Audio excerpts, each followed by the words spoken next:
ఒక కోపం ఉంది ఇరాన్కి. సో మన యుద్ధం అని ఇప్పుడు ఒక నారో కాస్టింగ్ లో చూస్తున్నాం. ఈ బ్యాక్గ్రౌండ్ ఉంది, చాలా పెద్ద బ్యాక్గ్రౌండ్ ఉంది దీనికి.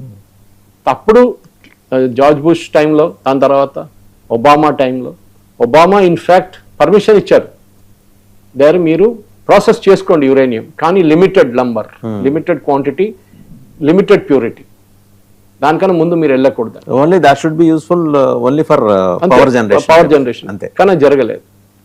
సో ఇప్పుడు జరుగుతున్న యుద్ధంలో మీరు ఇరాన్ వైపు నిలబడి చూస్తే వాళ్ళ కంప్లైంట్స్ ఉన్నాయి. మమ్మల్ని పుష్ చేస్తున్నారు వీళ్ళందరూ కలిసి. సరే, మా రెజీమ్ కూడా చాలా హారబుల్ ఉండే, అది వీళ్ళు అంగీకరించారు చాలా మంది, వాళ్ళ ముల్లాలతో నడవదు. ఎందుకంటే ఖొమేనీ కరెక్ట్గా చెప్పారు.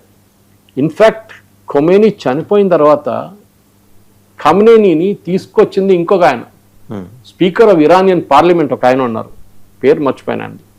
He was the one responsible for bringing him.